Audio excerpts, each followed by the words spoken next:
ईश्वर ने तुम्हारा जन्म विशेष उद्देश्य के लिए पैदा किया है, क्योंकि प्रभु की यह विशेष स्थिति है कि एक घास का तिनका भी व्यर्थ में पैदा नहीं करता। और तुम्हारे जैसे 5 फुट इंच और 6 फुट के किसी व्यक्ति को जन्म दिया है प्रभु ने, तो जरूर उसके पीछे कोई हेतु है, कोई कारण है, कोई चिंतन है। और उस चिंतन को समझने के लिए, उस चिंतन को पूर्णता देने के लिए जो क्रिया समझाई जा सकती है वह जीवन को एक पूर्णता देने का एक आभास है। और गुरु तुम्हें रुक करके उसमें समझाता है उद्देश्य, तुम्हारे जीवन का लक्ष्य, तुम्हारे जीवन की विचारधारा, तुम्हारे जीवन की श्रेष्ठता क्या है, और उस श्रेष्ठता को पूर्णता देने की क्रिया गुरु के माध्यम से हो सकती है। इसलिए जीवन एक नवीन श्रृंगार से आभूषित होता है। जो तुम्हारा नाम है वह गुरु तुम्हें एक नया नाम देता है। गुरु वह शिष्यता नहीं देता, गुरु तुम्हें दीक्षा नहीं देता, वह तुम्हारे रक्त को शुद्ध करता है। क्योंकि तुम्हारे रक्त में छल है, तुम्हारे रक्त में झूठ है, तुम्हारे रक्त में तुम्हारे पिता का दिया हुआ सब कुछ है। जिस छल, झूठ, कपट, असत्य और व्यभिचार से तुम्हारे पिता ने अपने जीवन को पार किया। और ऐसा हो सकता है कि तुम्हारे पिता को कोई गुरु नहीं मिले हो, ऐसा हो सकता है कि तुम्हारे पिता के जीवन के भाग्योदय नहीं हुए हो, ऐसा हो सकता है कि उन्होंने जन्म से लगाकर मृत्यु तक की यात्रा की हो और जीवन में कुछ भी नहीं मिला हो, और उन्होंने की और उनको कुछ नहीं मिला। इसलिए नहीं मिला कि वे जन्म लिया, वे बढ़े और मृत्यु मरकट में जाके सो गए। ये चीज तुम्हारे पिता के साथ हुई, जैसे तुम्हारे दादा के साथ हुई, जैसे तुम्हारे पूर्वजों के साथ हुई। इसलिए हुई कि उन्होंने क्षण मात्र में रुक करके सोचा नहीं कि हमारे जीवन का उद्देश्य, लक्ष्य क्या है, और यदि सोचा भी तो उनको गति, रास्ता दिखाने वाला कोई नहीं मिला।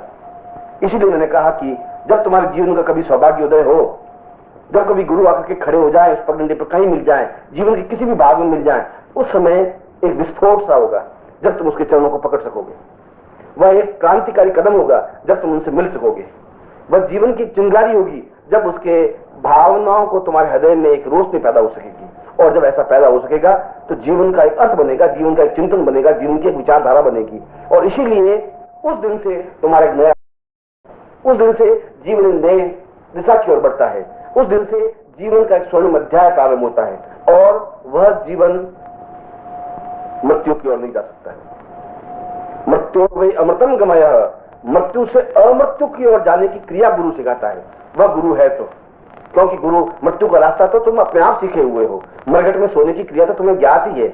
उस चिता पर लेट करके, कफन ओढ़ करके सोने की क्रिया तो तुम चाहो और नहीं चाहो, लोग तुम्हें ओढ़ के सुला भी देंगे। मगर मृत्यु से अमृत्यु की ओर जाने की क्रिया बिरले लोग सिखा सकते हैं। ऐसे लोग जो स्वयं ब्रह्म से साक्षात्कार कर चुके होते हैं, जो ब्रह्म से हट करके और आगे बढ़ते हुए पूर्ण अमृत्यु की ओर बढ़े हुए होते हैं। मृत्यु उनका कुछ नहीं बिगाड़ सकती, मृत्यु उनके सामने खड़ी नहीं हो सकती, मृत्यु के पंजे उनके ऊपर झपट्टा नहीं मार सकती, काल उनका कुछ अहित नहीं कर सकता। वह जीवन में अजय बन सकता है, क्योंकि उसको उस तपस्वी के प्राणों से चिंतन बनता है, उसका संबंध उस चेतना से बनता है, उस प्राण चेतना से बनता है, उस सूर्य से बनता है जो हजार हजार गुना प्रकाशवान है, जो केवल मनुष्य नहीं है, वह ब्रह्मा है, वह विष्णु है, वह साक्षात शिव है, वह अपने आप में पूर्ण ब्रह्म है। और पूर्ण ब्रह्म का अंश बनने की क्रिया जीवन की विशिष्टतम क्रिया है, और उस विशिष्टतम क्रिया का तुम एक अंग बन जाते हो, और यह अंग बनना जीवन का एक श्रृंगार है। इसीलिए मैंने कहा कि तुम्हारे जीवन में एक स्टेज, एक स्थिति आती है, प्रत्येक के जीवन में आती है, मगर अधिकतर लोग भूल जाते हैं कि मुझे यह व्यक्ति मिला तो क्या ये गुरु बन सकता है या नहीं है। अधिकतर लोग पाखंडियों के चक्कर में पड़ जाते हैं, उन भगवे कपड़ों के चक्कर में पड़ जाते हैं, उन लंबी जटाओं और लंबी दाढ़ियों के बीच में फंस जाते हैं। वह गुरु नहीं बन सकते। वे ढोंगी है, पाखंडी है, साधु नहीं है, वे सन्यासी नहीं है, उनके पास कुछ देने के लिए है ही नहीं। वे तो खुद भिक्षुक हैं जो तुमसे मांग रहे हैं, तुमसे 2 पैसे मांगेंगे, तुमसे कपड़ा मांगेंगे, तुम्हें गुरु दक्षिणा मांगेंगे। ऐसे लोगों के पास देने के लिए कुछ नहीं होता। जिनके पास देने के लिए होता है वो अपने आप में एक अभीष्ट अपनी स्थिति में होता है, क्योंकि वह जीवन का पाथेय होता है। हिमालय खुद पहुंच करके किसी से प्रार्थना नहीं करता है। हिमालय अपनी जगह अडिग है, अपनी ऊंचाई पर अडिग है, अपने जीवन की पूर्णता पर अडिग है, क्योंकि वह जीवन का एक श्रृंगार है, पृथ्वी का श्रृंगार है, पृथ्वी का नहीं देवताओं का श्रृंगार है। और उस देवताओं के श्रृंगार पर पहुंचने से एक अपूर्व और अद्वितीय शांति प्राप्त होती है। एक एहसास होता है कि हम हिमालय के गर्भ में हैं। एक चिंतन, एक पहचान पैदा होता है, मन में पवित्रता का बोध पैदा होता है, इसलिए कि वह हिमालय है। और ठीक है, स्थिति मनुष्य की बनती है जब मनुष्य उस गुरु से मिलता है, उस गुरु से साक्षात्कार करता है, उस गुरु के पास पहुंचता है, उस गुरु के चिंतन के पास पहुंचने की क्रिया करता है। और सबसे बड़ी बात यह होती है कि उन गुरु के चरणों को पकड़ लेता है, जिसको पकड़ने से जीवन में उस सत्यता का रास्ता मिल सकता है। और जब यह रास्ता मिलता है तब वह एक नवीन पगडंडी पर बढ़ जाता है। उस पगडंडी में जीवन के सारे कार्यकलाप तो हैं, मगर जीवन का लक्ष्य और चिंतन भी स्पष्ट है। उनको मालूम है कि इस पगडंडी पर चलने से मरकट नहीं प्राप्त होगा, इस पगडंडी पर चलने से शमशान प्राप्त नहीं होगा, इस पगडंडी पर मृत्यु झपट्टा नहीं मार सकेगी, इस पगडंडी पर काल की काली छाया नहीं पड़ सकेगी। यह पगडंडी उस स्वर्णिम प्रभात की ओर जाती है जहां एकदम ज्ञान का प्रकाश फैलता है। वह पगडंडी वहां जाती है जहां आत्मा में ब्रह्म चैतन्य पैदा होता है। यह पगडंडी वहां जाती है जहां जीवन की पूर्णता, जीवन का अभीष्ट, जीवन का लक्ष्य होता है। यह पगडंडी वहां जाती है जहां आत्मा का परमात्मा से संबंध स्थापित होता है। और यह पगडंडी उस जगह जाती है जहां उपनिषद काल ने कहा कि पूर्णमिदं पूर्णात् पूर्णमुदच्यते। हम शून्य हैं, हमारे जीवन में कोई क्रिया नहीं है, हमारे जीवन में कोई अभीष्ट और लक्ष्य नहीं है। मैं तो एक मिट्टी का लौंदा हूं। मुझे यह भी ज्ञात नहीं कि मेरे जीवन का चिंतन तथ्य क्या है, और वह गुरु उस पगडंडी पर गतिशील करके तुम्हें समझा देता है। इस पगडंडी में तुम्हें गतिशील होना है, इस पगडंडी में तुम्हें बढ़ना है। मगर ऐसी स्थिति में तुम भूल मत जाना कि तुम उसके पीछे रह सको। ऐसा नहीं हो गुरु आगे बढ़ जाए तुम पीछे रह जाओ, ऐसा नहीं हो कि तुम उनके पांव को छोड़ दो, क्योंकि मौत बार बार तुम्हारे मनुष्य जीवन को बदलने की कोशिश करेगी। बार बार काल चक्र तुम्हारे विचारों को गतिशील करने की कोशिश करेगी।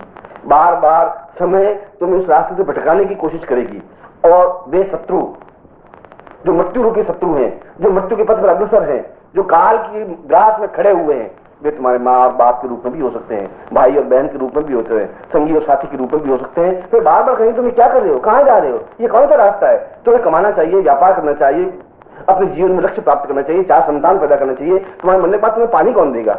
और मैं पूछता हूं कि सूरदास को मरने के बाद पानी किसने दिया, कबीर को मरने के बाद पानी किसने दिया, वशिष्ठ को मरने के बाद पानी किसने दिया, विश्वामित्र को मरने के बाद पानी उनके पुत्रों ने नहीं दिया, उनकी चेतनाओं ने दिया, उनको दिया उनके शिष्यों ने, उनको दिया जीवन की पूर्णता ने।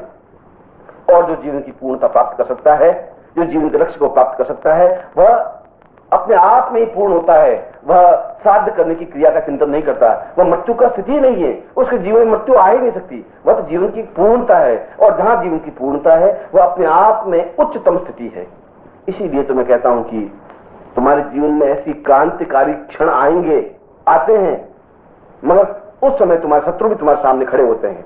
वह शत्रु तुम्हारी पत्नी के रूप में आके खड़ी हो सकती है, वह शत्रु तुम्हारे पति के रूप में आके खड़े हो सकते हैं, वह माँ और बाप के रूप में आ सकते हैं, सामाजिक परिस्थितियों के रूप में आ सकते हैं, आर्थिक अभाव के रूप में आ सकते हैं। किसी भी रूप में शत्रु तो आके खड़े होंगे ही। मनुष्य एक है, 500 शत्रु तुम्हारे बीच में खड़े हैं, मगर जो मर्द है, जो हिम्मतवान है, जो साहसवान है, जो क्षमतावान है, जो ताकतवान है, वह उस पगडंडी पर मजबूती से पांव बढ़ाता है। उसके पांव रुकते नहीं है, क्योंकि उसके साथ एक चेतना है, एक प्राण है, एक विचारधारा है, अपने आप में व्यक्तित्व है। हिमालय के समान अडिग एक क्षण है, जिस क्षण की उंगली पकड़कर, उस मनुष्य की उंगली पकड़कर, उस गुरु की उंगली पकड़कर एक नए पगडंडी पर बढ़ता है। उस नई पगडंडी को साधना कहा जाता है, उस नई पगडंडी को स्वर्णिम प्रभात कहा जाता है, उस नई पगडंडी को जीवन की चेतना कहा जाता है। और उस पगडंडी पर हम जिसकी उंगली पकड़ करके आगे चलते हैं, वह एक सामान्य मनुष्य नहीं है, वह जीवन का एक उच्चतम स्थिति की क्रिया है, वह जीवन का एक ऐसा रास्ता है, वह जीवन की ऐसी पूर्णता है जिसको शास्त्रों ने पूर्ण मद कहा है, जिसको शास्त्रों ने गुरु कहा है, जिसको शास्त्रों ने ब्रह्मा विष्णु और शिवमय कहा है, जो वास्तव में समस्त शास्त्रों का सारभूत सत्य है। क्योंकि शास्त्रों ने न ब्रह्मा की पूजा की, न विष्णु की पूजा की, न रुद्र की पूजा की, न शंकर की पूजा की, न देवताओं की पूजा की। शास्त्र, और जहां शास्त्र है, जहां उपनिषद है, उन्होंने केवल गुरु की पूजा की। और यदि गुरु की पूजा की तो जरूर वे ज्यादा चिंतनशील थे, वे ज्यादा ज्ञानवान थे, वो समझ सकते थे इस मनुष्य को पूर्णता की ओर अग्रसर करने में कोई देवता साठ नहीं हो सकता। न वायु, न अग्नि, न देवता, न इंद्र, न वरुण, न यम, न कुबेर, और कुछ नहीं। केवल एकमात्र गुरु ही उस जीवन को पूर्णता दे सकता है। और बिना पूर्णता के जीवन का कोई अर्थ नहीं है, जीवन का कोई लक्ष्य नहीं है। इसीलिए मैं कहता हूं कि जहां वह पूर्णता दिखाई दे, जहां तुम्हें गुरु दिखाई दे, जहां तुम उससे भेंट कर सको, उस समय तुम्हारा एक ही उद्देश्य सब कुछ छोड़ करके उनके चरणों को पकड़ लेना है, उसमें लिपट जाना है, अपने आप को उसको प्रतिबद्ध कर देना है। जिस प्रकार से बेल पेड़ से लिपट करके एकाकार हो जाती है, जिस प्रकार से सुगंध वायु के साथ एकाकार हो जाती है, ठीक उसी प्रकार से उस गुरु के प्राणों के साथ एकाकार होने की क्रिया तुम्हें करनी है। और यदि ऐसी क्रिया कर सकोगे तो निश्चय ही तुम जीवन का एक स्वर्णिम प्रभात प्राप्त कर सकोगे, जीवन का एक उद्देश्य प्राप्त कर सकोगे, एक नई पगडंडी पर बढ़ सकोगे। और वह पगडंडी अमृत्यु की ओर जाती है, वह पगडंडी अमृत की ओर जाती है, वह पगडंडी पूर्णता की ओर जाती है। वह पगडंडी वहां पहुंचती है जहां अपने आप में जीवन का अखंड आनंद है, ब्रह्मानंदम परम सुखदम केवलम ज्ञान मूर्तिम, वह अपने आप में समाधि की क्रिया है, जीवन की पूर्णता की क्रिया है, कल्याणमय क्रिया है, जिसके माध्यम से तुम हजारों हजारों लोगों का रास्ता दिखा सकते हो, हजारों हजारों लोगों को आगे बढ़ा करके एक चिंतन दे सकते हो, आने वाली पीढ़ियों का मार्गदर्शन कर सकते हो। वास्तव में वह जीवन की पूर्णता है। इसीलिए मैं कहता हूं कि यह क्षण और ऐसा क्षण तुम्हारे जीवन में जब भी आए, तुम उस क्षण को चूकना मत, क्योंकि क्षण को चूकना जीवन को चूकना है, क्षण को चूकना मृत्यु के ग्रास बनना है, क्षण को चूकना काल की छाया में लिप्त हो जाना है, और क्षण को चूकना अपने आप को जीवन भर के लिए चूक देना है। इसीलिए मैं कह रहा हूं कि वह क्षण तुम्हारे जीवन का स्वर्णिम प्रभात है, वह क्षण जीवन का पाथेय है, वह क्षण तुम्हारे जीवन की श्रेष्ठता है, जिस क्षण को गुरु और शिष्य का परस्पर मिलन कहा जाता है। और यही जीवन की और तुम्हारे जीवन की और तुम्हारे इस नारकीय जीवन की और तुम्हारे इस देहमय जीवन की एक अद्भुत आश्चर्यजनक क्षण की स्थिति है। एक विस्फोट है तुम्हारी जिंदगी का, तुम्हारे प्राणों का विस्फोट है, तुम्हारी चेतना का विस्फोट है, और विस्फोट तुम्हारे जीवन में हो, इसलिए हो ये विस्फोट का आनंद तुम्हारे पिता नहीं ले पाए, दादा नहीं ले पाए, तुम्हारे परदादा नहीं ले पाए, तुम्हारे पूर्वज इस विस्फोट का आनंद नहीं ले पाए, और बिना विस्फोट के जीवन में पूर्णता नहीं आ सकती, बिना विस्फोट के जीवन का आनंद और क्षण की प्राप्ति नहीं हो सकती। जीवन का आनंद तो शिष्य बनने में है, जीवन का आनंद तो गुरु के चरणों को पकड़ने में है, जीवन का आनंद तो उस छायादार पेड़ की तरह है जहां नीचे बैठने से एक अद्भुत आश्चर्यजनक अद्वितीय शांति मिलती है। उस शांति को, उस आनंद को, उस पूर्णता को बिरले ही प्राप्त कर सकते हैं। इसलिए शिष्य को भी बिरला कहा गया है, शिष्य को श्रेष्ठतम सिद्धि कहा गया है, और वह शिष्य तब बन सकता है जब उसमें चेतना पैदा हो। यह शिष्य की उस समय स्टेज स्थिति बनती है जब उसके सामने गुरु उपस्थित होते हो और वह समझ जाता हो, पहचान लेता हो, और तुम्हारे जीवन में ऐसे गुरु प्राप्त होते हैं, ऐसे क्षण आते हैं। इसीलिए मैंने कहा कि जीवन को क्षण कहा गया है, और वह जीवन का क्षण तुम्हारी जिंदगी में कभी भी आ सकता है। हो सकता है 15 साल बाद आए, हो सकता है 70 साल उम्र में आए, पर जब भी आए वह क्षण तुम्हारा है, वही जीवन का प्रारंभ है। उसी समय से तुम अपने आप में पुनर्जन्म लेते हो। इसलिए कहा गया है कि जन्म नाम जाते शूद्र संस्कारात द्विज उच्चते। जन्म से तो तुम शूद्र हो ही, शास्त्र कह रहे हैं जन्म नाम जाते शूद्र, जन्म तो शूद्र में ही, क्योंकि शूद्र को स्वच्छता अस्वच्छता का कोई ज्ञान नहीं होता, मलमूत्र का कोई ज्ञान नहीं होता, पवित्रता अपवित्रता का ज्ञान नहीं होता, तो भी ज्ञान नहीं है। मगर जब तुम्हें संस्कारित किया जाता है, तुम्हें दीक्षा दी जाती है, जब तुम गुरु के पास बैठते हो, जब गुरु तुम्हारे सिर पे हाथ रखता है, जब गुरु एहसास करता है कि यह मेरा शिष्य है, और जब गुरु इस बात को स्वीकार करता है कि तुम मेरे शिष्य हो, द्विज उच्चते, तब तुम्हारा दूसरी बार जन्म होता है। द्विज दूसरी बार जन्म होना, वह जन्म तुम्हारे जीवन की सार्थकता है। पहला जन्म मृत्यु की ओर अग्रसर होता है, दूसरा जन्म अमृत्यु की ओर अग्रसर होता है।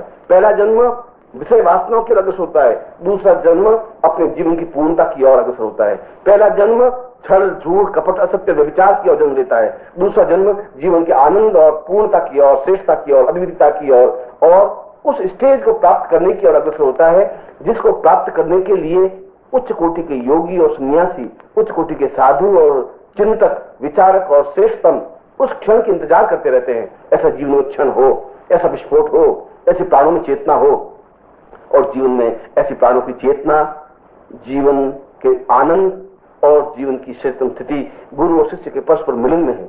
जब गुरु अपने आप को पूर्ण रूप से शिष्य के जीवन में प्राणों में उतार देता है, और शिष्य के प्राणों को पूर्ण रूप से अपने आप में आत्मसात कर लेता है, और आत्मसात करने की क्रिया जीवन की श्रेष्ठतम क्रिया है, और वह क्रिया तुम्हारे जीवन में बने, वह क्षण तुम्हारे जीवन में आए, उस क्षण को, उस विशेष स्थिति को, उस जीवन के चिंतन को तुम्हारे सामने साकार रूप उपस्थित हो सके, ऐसा क्षण जीवन का मधुरतम, आनंददायक, अद्वितीय, श्रेष्ठतम क्षण होता है। और मैं सोचता हूं कि ऐसा क्षण तुम्हारे जीवन में जिस समय भी आएगा, जिसमें भी तुम्हारे जीवन में आए, जिसमें भी तुम अपने माँ बाप, भाई बहन, अपने पुत्र पौत्र, बंधु बांधव उस व्यभिचार और चिंतन को छोड़ करके एक क्षण सोचेंगे कि मुझे किस रास्ते पर बढ़ना है, और वह नए पगडंडी पर जिस क्षण तुम्हें गतिशील कर सकेगा, उसमें तुम संस्कारित हो सकोगे, उसमें तुम द्विज कहला सकोगे, उसमें जीवन को पूर्णता की ओर अग्रसर हो सकोगे।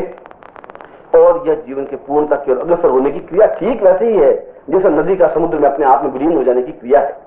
नदी जब पहाड़ से निकलती है तो उसकी एक ही विचार, एक ही चिंतन, एक ही धारणा, एक ही ध्यान होता है कि मुझे तीव्रता के साथ उस समुद्र में विसर्जित हो जाना है, और उस विसर्जित हो जाने की क्रिया में उस पहाड़ों से निकलती हुई बहुत तेजी के साथ गतिशील होती है, और वह अपने आप में जाकर के समुद्र में विलीन हो जाती है, अपूर्व अद्वितीय शांति प्राप्त हो जाती है। ऐसी शांति शिष्य को गुरु से मिलती है।